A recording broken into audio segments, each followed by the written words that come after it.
안녕하십니까. 오늘 강의를 맡게 된 혈압내과 원장 박용재라고 합니다. 오늘은 당뇨 발활기라는 제목으로 당뇨의 정의와 합병증을 중심으로 당뇨에 대해서 좀 자세히 알아보는 시간을 갖도록 하겠습니다. 먼저 목차를 보시면 우리나라의 당뇨병 형태가 지금 어떤지, 그리고 당뇨의 정의는 어떤 건지, 그 다음에 당뇨의 진단, 급성 합병증, 만성 합병증, 마지막으로 치료 목표까지 알아보는 시간을 갖도록 하겠습니다. 그럼 먼저 우리나라 당뇨 실태에서 좀 알아보는 시간을 가질 텐데요. 당뇨병 학회에서 2년마다 다이아베tes 팩트 시트라는 것을 발간합니다. 쉽게 말하면 2년마다 한국인의 당뇨병 실태를 좀 알아보는 이런 자료를 만들게 되는데요. 2020년도에는 보통 2018년도까지 자료를 총합해서 만들게 돼서 결과는 보통 2018년도까지 자료가 나오게 됩니다. 하나하나 보시도록 하겠습니다. 맨 처음 이제 가장 중요하게 생각하는 당뇨 유병률이라고 보는 거죠. 당뇨병 환자분들이 본인이 이제 당뇨 환자이시지만 우리나라에 당뇨병 환자가 얼마나 많은지, 또 치료는 어떻게 잘 되고 있는지, 또 나만 치료가 안 되는 건지 이런 것들이 많이 궁금하실 것 같은데 요거에 대해서 굉장히 자세하고 또 하게 잘 정리해 놓은 표기 때문에 몇 가지 시트를 보면서 현재 우리나라 당뇨병 실태가 어떤지에 대해서 말씀드리는 걸 하겠습니다. 여기 보시면 30세 이상 이렇게 나눠놨어요. 30세 이상 그리고 65세 이상 보시게 되면 30세 이상으로 봐도 전체의 13.8%로 쉽게 말하면 7명에 1명 정도가 당뇨라고 생각하시면 됩니다. 젊을 때는 남자가 좀 더 비율이 높습니다. 남자가 15.9%고 여자가 12.8%인데 여러 가지 원인이 있겠지만 술, 담배, 또 이제 밖에 사회 활동 이런 것 때문에 생각을 많이 하고요. 하지만 65세가 넘어가게 되면 남녀 비율이 비슷해지죠. 27.7%, 27.5%. 그래서 전체적으로 60세 넘어가면 27.6%니까 대략 한 4분의 1분 정도, 또 크게 잡으면 3분의 1분 정도 당뇨라고 볼 수 있습니다. 그래서 사실은 생각보다 굉장히 흔한 질환입니다. 그래서 우리가 이제 본인이 당뇨시면 주변에 당뇨 환자 많이 보시잖아요. 그래서 60세 넘어가면 4분의 1분이니까 굉장히 흔한 질환이고 30세 이상으로 봐도 7분의 1분이니까 우리나라 당뇨병은 생각보다 굉장히 흔한 병이라고 생각하시면 되겠습니다. 그래서 보시게 되면 7년간 당뇨병 유병률은 크게 차이가 없습니다. 2012년도부터 조사를 했는데요. 2012년이랑 15년 조사는 조금 이제 튀는 조사라고 생각을 하고 보통 이제 쭉 추세를 보면 대략 한 15% 정도, 그죠? 아까 말씀드린 7분의 1분 정도라고 생각하시면 되겠습니다. 주로 전체적으로 보면 이렇게 남녀 비율을 따지게 보더라도 한 13% 정도라고 생각하시면 되겠고요. 그러면 이제 당뇨병 이렇게 많은데 그러면 관리, 쉽게 말하면 치료는 어떻게 되고 있는지 궁금하실 텐데 우리가 당뇨병 유병률이라고 하는 거는 쉽게 말하면 당뇨를 진단받은 기준을 말씀드리는 겁니다. 그래서 우리가 이제 어디 검진을 받든지 간에 어디 가서 검사를 해서 쉽게 말하면 혈당이 126 이상 또는 당화의 소수가 6.5% 이상인 경우인데 이 중에서 인지율이라고 하는 거는 당뇨를 쉽게 말하면 의사로부터 진단을 받은 비율을 얘기하는 거죠. 근데 쉽게 말하면 10명 중에 7명밖에 안 되거든요. 쉽게 말하면 당뇨가 있어도 모르시는 분들이 한 10명 정도 되면 3분 정도 된다는 거죠. 우리가 이제 검진을 하더라도 자세히 보지 않으면 내가 혈당이 높은지 모르고 지나는 경우도 많다고 생각하는 겁니다. 하지만 이제 일단 진단을 받게 되면 치료는 거의 다 받으시는 거죠. 보시면 한 인지율이 60% 되면 치료율은 60% 되기 때문에 거의 비슷한데 하지만 조절률, 쉽게 말하면 당뇨가 잘 조절되는 비율은 한 반 정도밖에 안 됩니다. 보시면 전체적으로 봤을 때 65세 이상에서 치료율이 조절률이 한 29.3% 되는 걸로 보이시죠. 그래서 이 그래프를 보면 아시겠지만 전체적으로 젊은 분들이 치료율이 좋긴 합니다. 그렇겠죠. 나이가 들어가시면 여러 가지 원인 때문에 치료 조절률이 떨어져서 전체적인 조절률은 30세 이상이나 65세 이상이나 대략 한 30% 정도 생각합니다. 그러니까 이렇게 높지가 않은 거죠. 그렇죠? 그래서 혈당 조사들을 보면 우리가 가장 좋다고 생각하는 6.5% 이하로 이렇게 녹색으로 표시했습니다. 보시면 6.5% 이하가 한 전체 유병자 중에 한 30% 정도. 그리고 보통 한 7.0 이하면 좋다고 생각하는데요. 그 비율은 전체적으로 한 50% 정도 나올 생각이 되고 하지만 당화에서 8.0 이상이 아주 높은 분들도 전체 한 20% 정도 되는 거니까 굉장히 많은 비율로 조절이 안 되는 분들도 많다라고 보시면 되겠습니다. 그래서 보시면 이제 요새는 당뇨병도 중요하지만 여러 가지 유병률이 되게 중요한데 보통 당뇨병 있는 분들 잘 아시겠지만 혈압도 많이 동반되시고 뭐 고지혈증이 많이 동반되는데요. 이 표를 보시게 되면 2006년도부터 2018년도까지 이 당뇨병 단독이나 고혈압 단독, 저 밑에 있는 표죠. 거의 차이가 없습니다. 근데 이제 고지혈증, 이상질증이 늘어나고 하면서 전체적으로 동반된 비율은 쭉쭉쭉 늘어나고 있는 거죠. 그래서 이제 전체적으로 고혈압, 당뇨, 이상질증, 혈증이 다 높으신 분들이 점점 많아져서 이게 높은 비율로 증가하고 있다고 보시면 되겠습니다. 그래서 당뇨병 자체 치료도 중요하지만 혈압이나 고지혈증 치료도 점점 좀 중요해진다고 생각하시면 되겠습니다.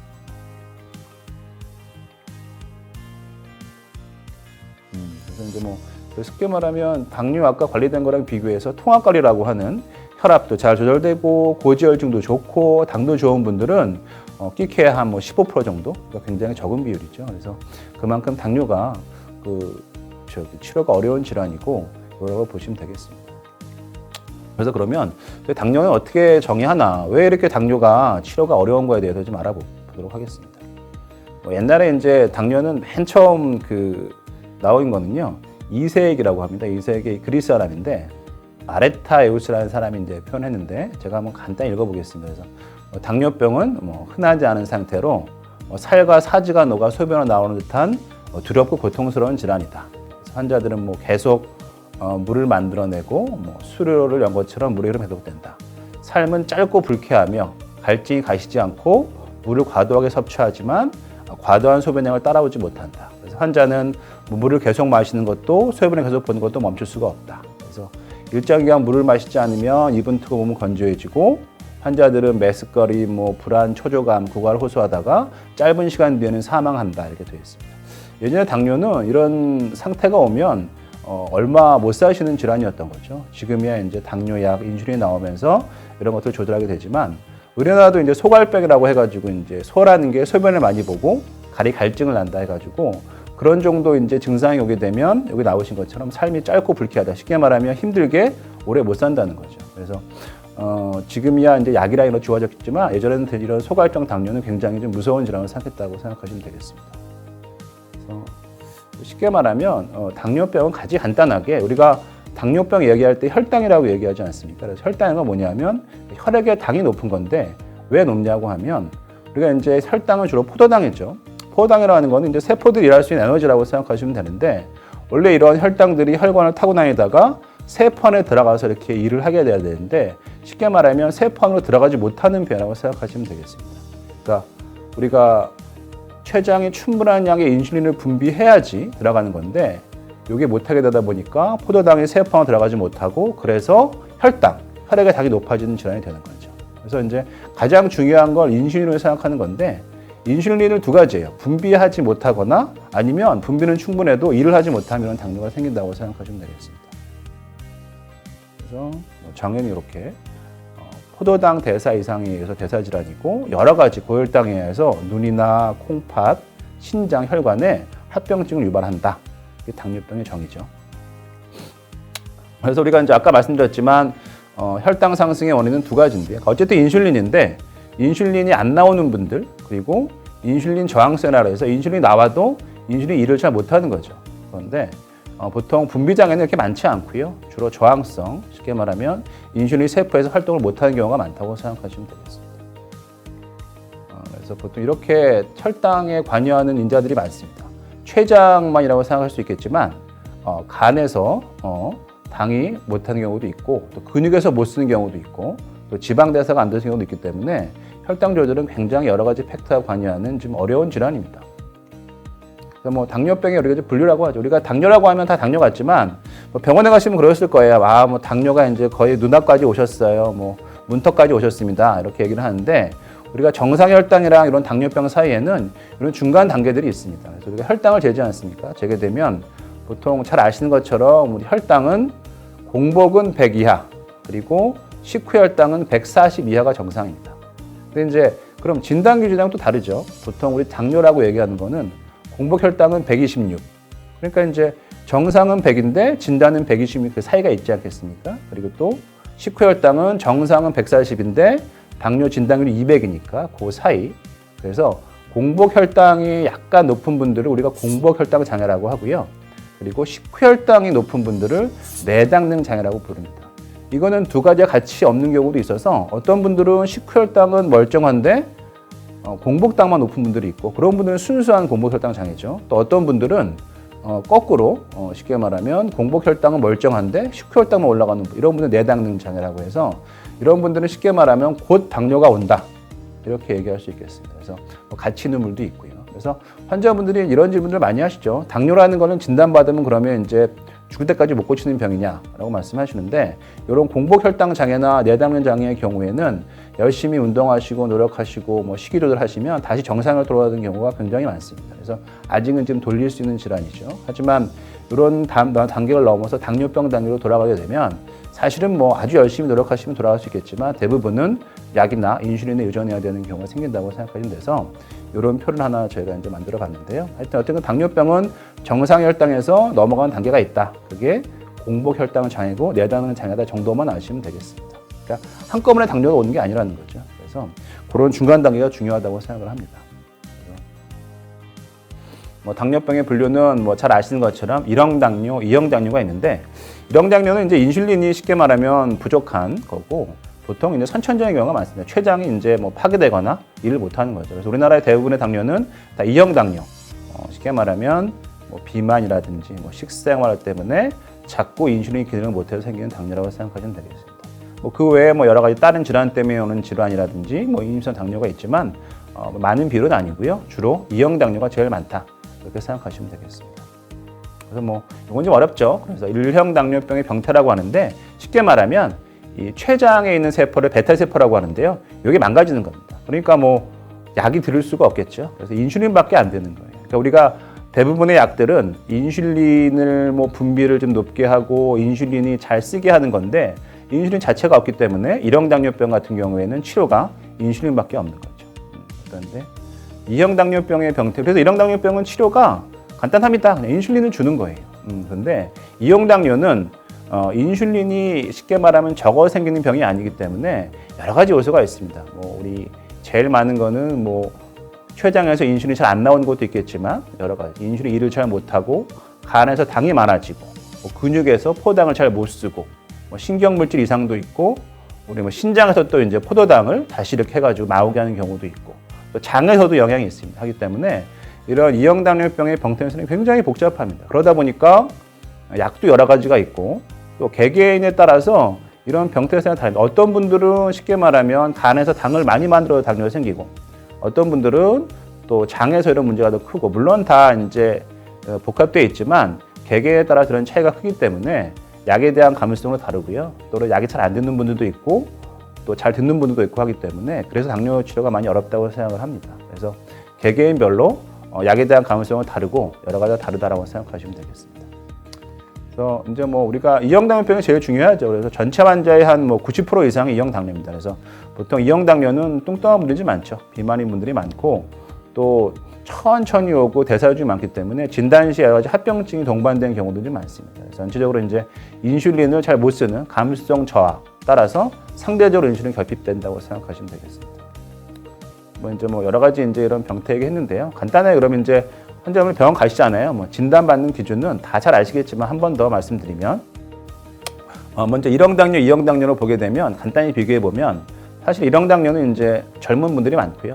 2형 당뇨는 40세 이후에 되는 거예요. 그래서 주로 체중도 2형 당뇨는 과체중 비만이 많고 1형 당뇨는 마른 분들이 많고 그래서 뭐 제일 중요한 인슐린 치료는 1형 당뇨는 인슐린만으로만 치료되는 질환이고 2형 당뇨 환자분들도 인슐린 치료가 필요한 경우가 있습니다. 물론 약으로 잘 조절 안 되는 경우가 많지만 꼭 필요한 건 아니죠. 그래서 전체 당뇨의 90% 이상이다.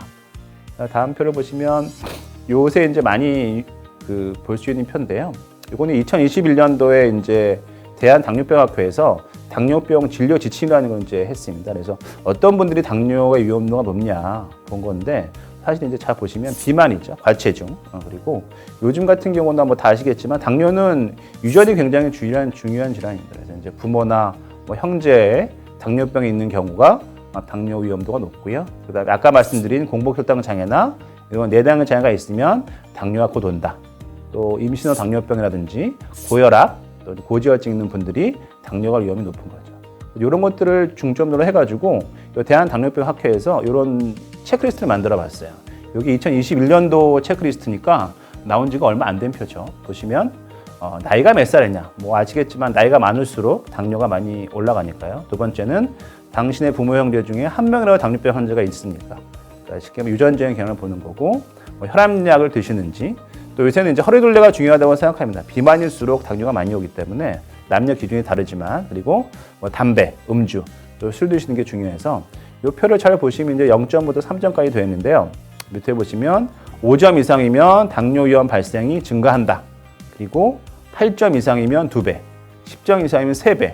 이렇게 정상인에 비해서 되어 있기 때문에 이거는 한번 이렇게 표를 보시고 뭐 한번 자기도 한번 계산을 해보시면 간단합니다. 뭐 허리둘레는 좀 어렵겠지만 다른 거는 점수를 금방 계산할 수 있으시기 때문에 한번 보시면 좋을 것 같아요. 뭐 저도 그렇고 제 친구들이나 의사 친구들을 봐도 뭐 5점 이상 나오는 경우는 굉장히 많고요. 8점 이상도 꽤 많습니다. 그래서 나이가 일단 이렇게 3점 먹고 들어가니까요. 그래서 이런 것을 한번 보셔가지고, 그래서 이제 당뇨병 학회에서는 이런 흡연, 뭐 나이, 비만, 가족력, 음주, 고혈압 이런 거에서 아까 말씀 점수를 딱 매겨서 5점 이상이면 한 번씩은 혈당 검사를 좀 해봐라 이렇게 권고하고 있습니다. 그래야 이제 검사에서 볼 수 있는 거죠. 이걸 위험 지수라고 보고, 요즘은 이제 여러 가지 나이가 제일 중요하다. 또 복부 비만 이런 거, 음주가 생각보다 중요한 팩터로 봅니다. 그래서 이제 한번 쭉 보시고 내 점수를 한번 계산해 보시는, 앞에 가서 보는 보시면 좋을 것 같습니다. 그래서 이제 뭐 그러면 당뇨병 우리가 이제 검제도 많이 알지만 증상도 있죠. 하지만 증상은 무증상이 제일 많습니다. 우리가 밑에 나오는 뭐 우리가 다음, 다뇨, 다식이라고 하죠. 막 아까 그 그리스 사람이 말한 물을 많이 맞고 입이 마르다, 막 소변을 본다는 증상은 적어도 혈당이 200, 300 이상 넘어야 나오는 증상이기 때문에 이미 굉장히 진행한 상태입니다. 그래서 진짜 건강에 관심이 없으셔서 이제 검진을 뭐 한 5년 전에 했다, 10년 전에 했다 하는 분들이 아니고서는 대부분의 당뇨는 요새는 건강검진에서 많이 발견이 됩니다. 뭐 혈당 검사를 했더니 뭐 125, 그죠? 뭐 130, 140 나오는 게 제일 많아서 그런 경우가 많고, 실제로 이런 뭐 체중이 빠지거나 물을 많이 마시고 소변을 많이 보는 당뇨 증상으로 오시는 분들은 그렇게 많지는 않다고 보시면 되겠습니다. 그래서 이제 뭐 진단을 보시면 요즘 가장 중요한 거는 맨 밑에 보시면 당화혈색소죠. 물론 이제 공복 혈당 126, 식후 혈당 200 이렇게 보기도 하지만 워낙 혈당이라는 게 식사에 따라서 많이 변하는 거기 때문에 요새는 당화혈색 6.5를 제일 기준으로 한다고 보시면 되겠습니다.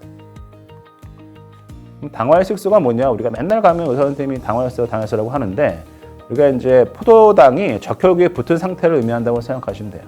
보통 그래서 정상은 5.7이고 당뇨병 진단 기준은 6.5%를 봅니다. 진단도 6.5%고요. 치료 기준도 6.5% 미만입니다. 이건 어떤 의미냐면 당뇨병을 치료하거나 뭐 이런 걸 다 봤을 때 예후를 보게 되면 6.5 미만이면 정상인 분이랑 큰 차이가 없다는 겁니다. 큰 차이라는 건 뭐냐면 이제 뒤에 나올 합병증이 거의 안 생긴다고 생각하시면 됩니다.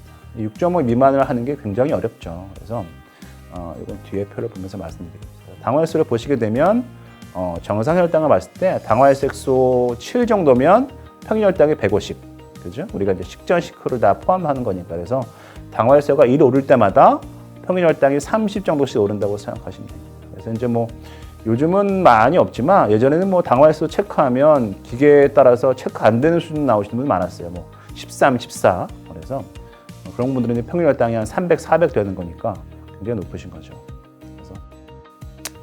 지금부터 중요한 얘기는 합병증 얘기 좀 할 겁니다.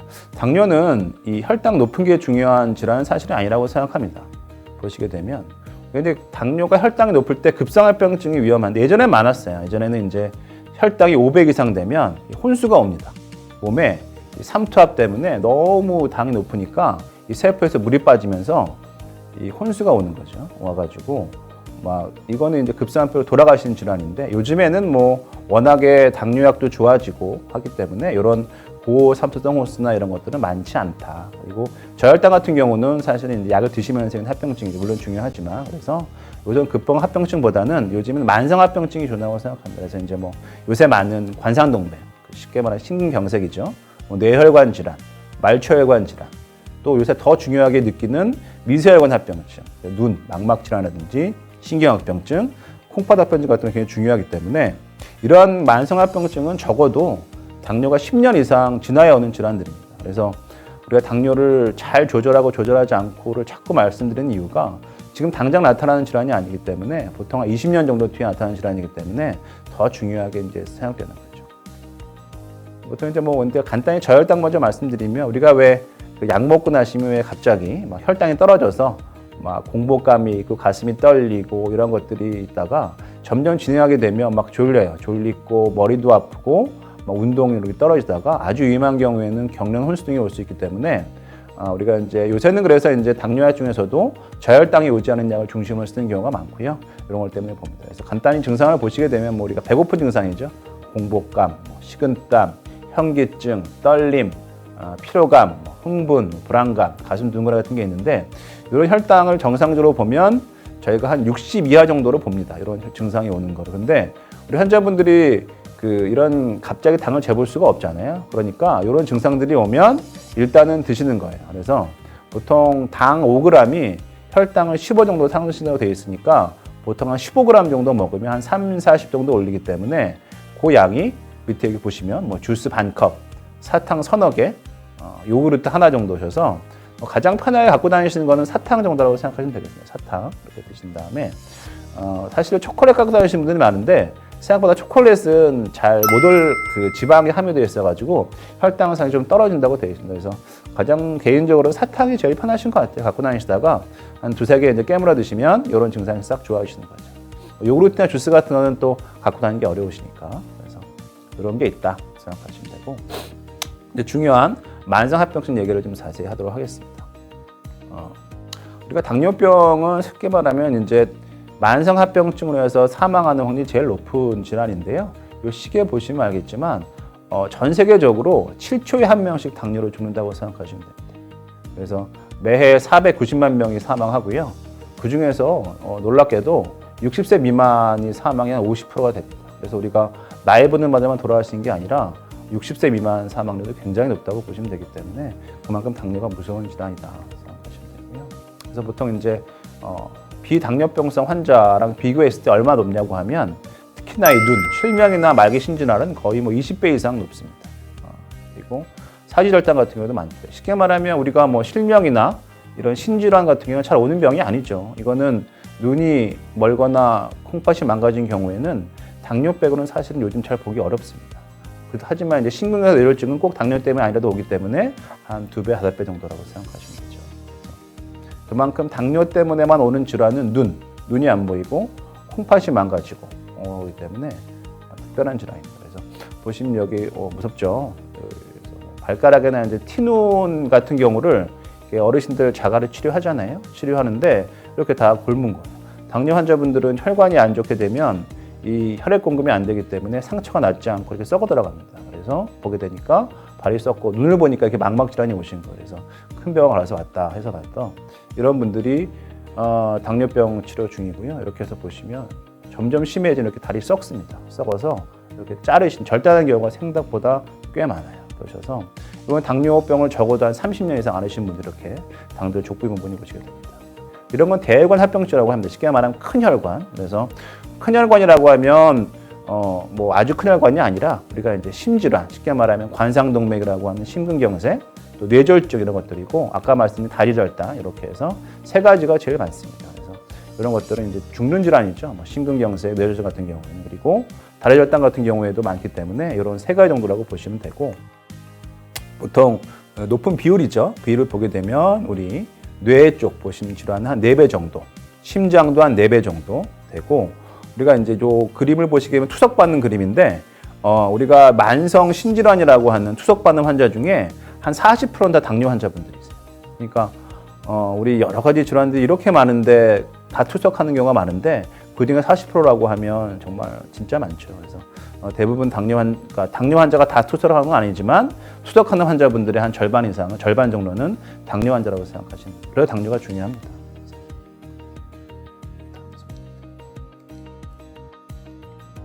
그래서 지금부터 이제 만성합병증을 보실 텐데 일주일 전부터 눈이 뿌옇게 보이다가 어제부터 갑자기 더 안 보여서 왔다. 나이 보시면 36세예요. 36세에도 이렇게 안질환이 옵니다. 당뇨 조절이 안 되면. 안질환은 비외상성 실매의 가장 흔한 원인이라고 하는데 쉽게 말하면 다치지 않은 실매의 가장 큰 원인이고 당뇨 때문에 오는 실명은 치료 방법이 없습니다. 그래서 당뇨 때문에 앞이 안 보이기 시작하면 이게 치료가 못하고 그냥 실명을 하게 되는 거기 때문에 중요한 항이죠. 그리고 두 번째는 아까 방금 말씀드린 신부전, 콩팥이죠. 그래서 투석하는 환자분들 반 정도가 이런 당뇨다. 그리고 마지막은 크게 생각하지 않으시지만 우리가 이제 신경 이상이죠. 아프다, 손발이 저린다, 마비되는 것 같다. 이런 것들은 당뇨병 환자가 아닌 분들은 잘 이렇게 심각하게 생각하지 않으시지만 당뇨 환자분들한테 굉장히 중요한 문제입니다. 이것 때문에 잠을 못 주무시고 너무 불편하시기 때문에 가장 미세하게 세 가지라고 생각하시면 돼요.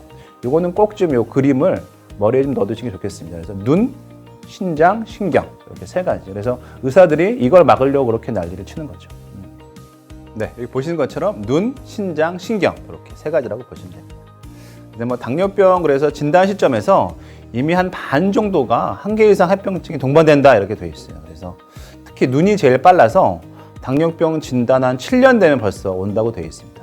그리고 또 신경병증은 반수 이상 증상이 없다. 하여튼 보시면 되고 망막병증부터 보겠습니다. 우리 보시면 이렇게 화면 보시면 이렇게 눈이 잘 보이죠. 망막병 환자분들이 심해지면 어떻게 보이냐면 이렇게 보입니다. 점점이 시신경이 죽으면서 이렇게 구멍이 뚫린 것처럼 보여요. 점점 까맣게 넓어지면서 아예 안 보이게 되는 거죠. 그래서 진단 후 3년에는 얼마 안 되지만 20년이 되면 타입 1 당뇨라고 하는 1형 당뇨는 거의 99%가 오시고 타입 2, 우리 2형 당뇨는 60% 정도 오시니까 굉장히 많고 흔한 합병증입니다. 그래서 이제 여러 가지 위험 인자가 있죠. 얼마나 오래 걸리셨느냐, 고혈압 같은 게 있느냐 중요하고 제일 중요한 거는 그러면 어떻게 미리 아냐고 하는 건데 쉽게 말하면 안과 가셔가지고 눈을 보시면 됩니다. 망막 검사인데 보시면 이렇게 점점이 이렇게 보시게 되면 까만 것이 나타나서 아주 심하게 되면 이렇게 출혈이 보이는 거죠. 그래서 이거는 내과에서 검사할 수는 없고요. 저희가 1년에 한 번씩 내과 선생님들이 안과라고 하는 이유가 꼭 이 망막 검사 때문이라고 하니까 1년에 한 번은 꼭 보시도록 되어 있습니다. 그래서 보시면 이렇게 안저 촬영을 하는 거죠. 이렇게 하셔가지고 보시면 되고요. 그러니까 이제 그러면 예방 치료는 뭐냐? 예방은 딱 하나입니다. 혈당, 당을 관리 잘 해라. 그리고 고혈압, 고지혈증 당연한 얘기고요. 그래서 이제 아주 초기 같은 경우에는 레이저로 이제 지지기도 하고 여러 개 있는 거고 아주 심해진 경우에는 전문 안과에서 의뢰해서 망막병을 빨리 치료하게 되는데 어쨌든 간에 제일 중요한 치료는 혈당 관리라고 생각하시면 돼요.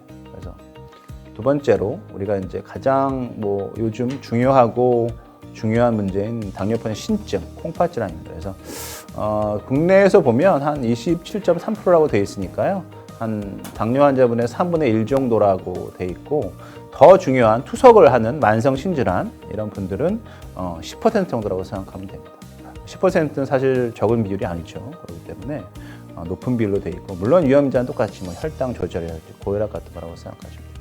그래서 이제 우리가 당뇨병 신증의 제일 중요한 거는 이제 소변을 보는 거예요. 다 요죠. 미세알부민이라고 나오는데 그래서 요거도 똑같이 1년에 한 번 꼭 검사를 하셔야 됩니다. 그래서 가장 처음 시작은 미세알부민요. 아무도 몰라요. 검사할 스트레스밖에 안 나오는 검사예요. 미세알부민료가 나오면 요게 점점 진행해서 현성 단백뇨가 아예 나오게 되고 이게 오래되면 신장 수치가 오르기 시작하는 거죠. 그래서 사망에 이르게 되는 건데 미세 단백뇨부터 요거 신장 수치 오를 때까지는 굉장히 긴 시간이기 때문에 미세 단백뇨 시기에 진단을 잘 하게 되면 여러 가지 약들로 이런 걸 막을 수가 있습니다.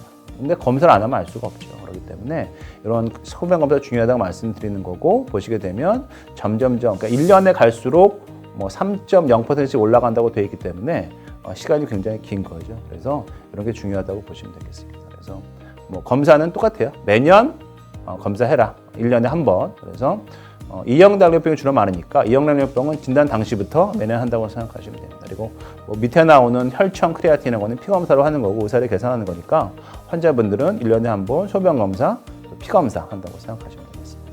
그래서 이제 예방은 똑같습니다. 혈당을 조절 잘 해라.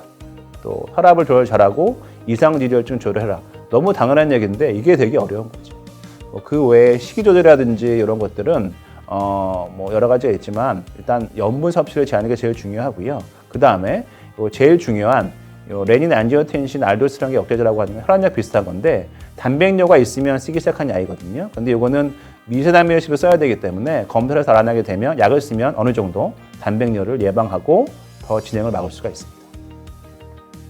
그러면 이제 똑같은 유병률 보게 되고, 마지막으로 신경병증이죠. 우리 손발저림 아프신 거. 그래서 이거는 굉장히 흔합니다. 그래서 대강 뭐 러프하게 통계를 보면 한 50% 정도 된다 이렇게 돼 있어요. 그래서 뭐 위험이나 똑같이 유병기관, 뭐 혈당 조절 이런 것들이고, 검사 방법 여러 가지가 있는데, 뭐 이학적 검사는 이제 이렇게 검사를 하게 되고, 제일 요새 많이 하는 거는, 편하게 하는 거는 이렇게 밑에 털 같은 걸로 발바닥을 이렇게 살살 찔러보는 거예요. 그래서 유의 감각이 있으세요, 없으세요 해가지고 알아보는 거라서, 아주 심한 경우에는 꽤 깊게 찔러도 잘 못 느끼는 분들이 많습니다. 그래서 뭐 어렵지도 않고 하기 때문에 이것도 1년에 한 번 하라고 검사가 돼 있죠. 그래서 뭐 우리가 신경 전동 검사나 근전동 검사는 사실 이제 어려운 검사이기 때문에 병원 하는 병원은 또 큰 병원 가셔야 되기 때문에, 개인 병원 수준에서는 이런 그 감각 검사만 하시더라도 충분히 미리 진단하고 약을 쓸 수가 있습니다. 그래서 이런 설문조사도 있어요. 뭐 저림감이 있습니까? 또 통증이 있으신지요? 뭐 아픔을 느끼는지 하는 거라서 이건 한번 쭉 읽어보시면, 내가 이런 증상이 있으니까 내가 이런 걸 해봐야 되겠구나라고 생각할 수 있겠습니다. 점수를 쭉 매겨보는 거죠. 그래서 총 점수가 3점이 나오면 아직 의심된다. 그리고 총 점수가 7점, 그러니까 총 이 중에서 7개가 있는 거죠. 그러면 이거는 신경병증 진단을 딱 내리게 됩니다. 그래서 뭐 물론 예방, 이런 치료 같은 것들이 있는데, 가장 중요한 거는 뭐 다른 원인이 없는지 보는 거예요. 그래서 뭐 다른 뭐 암이나 뭐 알코올, 감염 같은 게 없는지 보고, 그 다음에는 이런 설명을 잘 해드리고 하는 걸 생각하면 되겠습니다.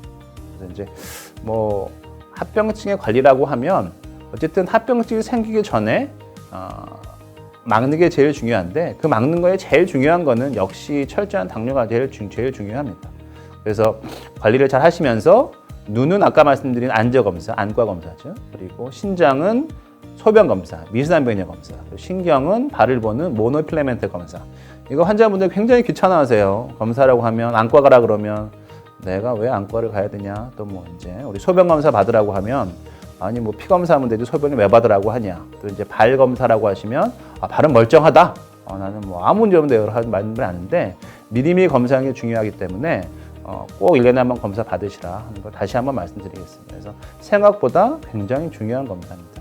생각보다 잘 안 하시고요. 그러셔서 꼭 한번 안과 가시고, 꼭 한번 소변 받으시고, 꼭 한번 발 검사하시라고 한번 말씀을 드립니다.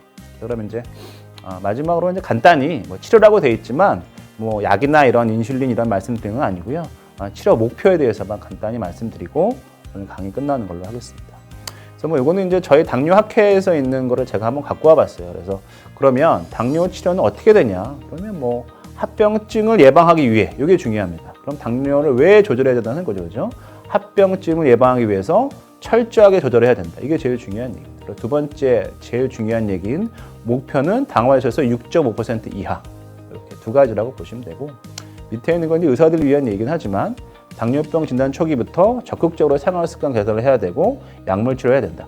약물 치료도 중요하지만 당뇨는 본인 생활습관 개선이 되지 않으면 치료가 되지 않는 병입니다. 그래서 내가 뭐 음식을 막 먹고 술도 좀 먹고 싶고 하면서 당뇨를 치료하겠다고 하는 거는 좀 욕심이죠. 사실은 불가능합니다. 그래서 어떤 약을 써도 안 떨어져요. 술 좋아하시고 많이 드시면 뭐 인슐린 써도 안 떨어집니다. 그렇기 때문에 생활습관 개선이 생각보다 굉장히 중요한 질환이다. 그리고 생각하시면 되고, 약제 같은 경우에는 뭐 메폴민이라는 것을 먼저 쓰게 되고요.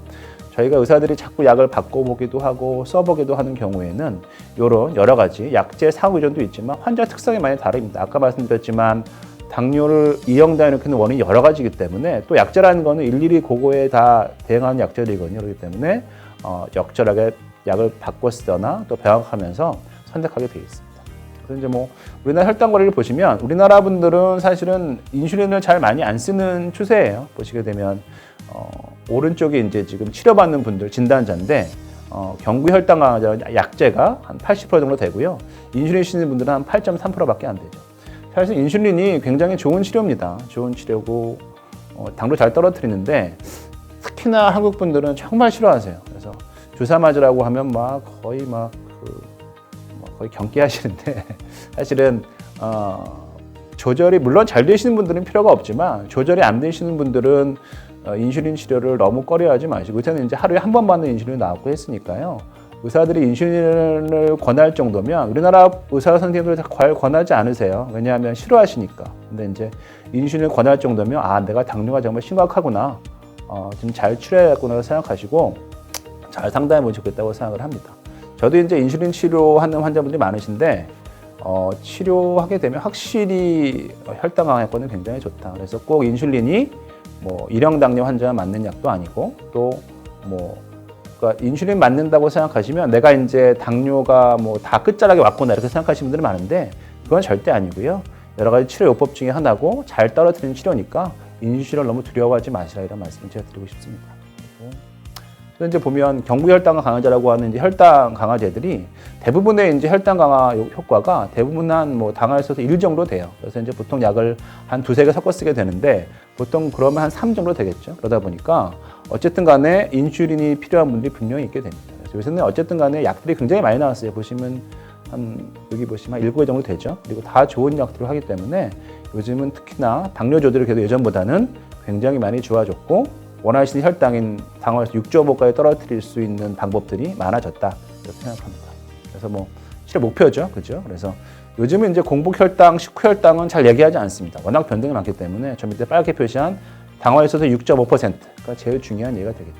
그리고 하지만 당뇨만 중요한 건 아니에요. 밑에 보시면 혈압 있죠. 혈압을 140에 85. 요새 옛날 얘기고 요새는 130 얘기합니다. 그리고 뭐 고지혈증 다 조절을 하셔야 되고 전체적으로 조절이 잘 돼야지만이 혈당으로도 조절이 잘 됩니다. 그래서 이제 조절 목표는 물론 당뇨 기간이라든지 뭐 나이 같은 게 중요합니다. 그래서 그 어르신들 오시게 되면 당화혈색소 6.5%를 만들기가 쉽지가 않아요. 왜냐하면 노인 당뇨병은 좀 조절이 좀 다릅니다. 왜냐하면 노인분들 같은 경우에 가장 위험한 합병증이 저혈당인데 저분들 저혈당은 증상이 되게 확실해요. 그래서 본인이 잘 아는데 노인분들은 저혈당을 잘 못 느끼고 갑자기 혼수가 오는 경우도 있고 하기 때문에 보통 동반 질환이 없고 아주 건강하신 분들은 7.0을 목표로 하고요. 동반 질환이 있다거나 아주 안 좋으신 분들은 8.0까지도 봅니다. 그러니까 이제 개개인 차이가 있다. 그래서 이제 어르신들 오셔가지고 뭐 당화혈색소가 이제 저희 병원에도 뭐 나이가 이제 80 정도 되시는 어머니가 뭐 7.5 그러면 좋으세요 그러면 아니 뭐 6.5가 좋다는데 하시는데 그런 건 아니고요. 그 정도 연세에서는 한 7.5가 좋다고 생각하시면 돼서 개개인의 차이가 있다. 그래서 이런 거는 의사분들이랑 잘 상의하시고 약제 조절에 이런 거에서 상담하실 필요가 있다고 생각합니다. 그래서 오늘은 뭐 이제 제가 다 강의가 거의 끝났고요. 오늘 갖고 가실 이것만 기억해 달라 말씀드리면 생각보다 당뇨 환자가 많습니다. 굉장히 많습니다. 아까 말씀드렸지만 다시 한번 말씀드리면 34인 이상에서 7명에 1명, 65세 이상에서 3-4분에 1명이니까 굉장히 많은데 그렇게 많은데도 조절은 굉장히 어렵습니다. 아까 말씀드렸지만 당화 조절 비율이 전체의 한 30%밖에 안 되죠. 그래서 이렇게 조절이 안 되면 만성 합병증이 오게 되는데 가장 좋은 치료는 무조건 혈당을 조절하는 거다라고 생각하시면 돼요. 그래서 일단 눈이나 신장이나 신경에 일단 병이 온 다음에는 물론 치료가 있지만 치료가 쉽지가 않습니다. 그래서 아까 말씀드린 1년 간격으로 정기검사를 통해서 초기에 발견해서 치료하자라고 생각하시면 되고 그러면 어떻게 조절합니까? 목표가 뭐냐고 하면 항상 6.5%. 아까 말씀드린 노인분들은 좀 차이가 있지만 그래도 기본은 6.5% 생각하시면 되고 더불어 고혈압, 고지혈증도 동반과 진료가 중요하다. 이렇게 제가 말씀드린 내용이고요. 생각보다 당뇨는 합병증이 굉장히 중요한 질환이기 때문에 당뇨 조절과 더불어서 여러 가지 선별 검사들을 꼭 하시는 게 중요하다고 생각합니다. 그래서 뭐 의사 선생님들이 매번 얘기하실 거예요. 이런 검사하십시오 얘기하시면 나를 위해서 검사한다고 생각하시고 뭐 잘 따라주시고 해서 미리미리 발견하셔서 이런 무서운 합병증들을 좀 막을 수 있으면 좋겠다는 말씀을 마지막으로 오늘 강의를 끝내겠습니다. 네, 감사합니다.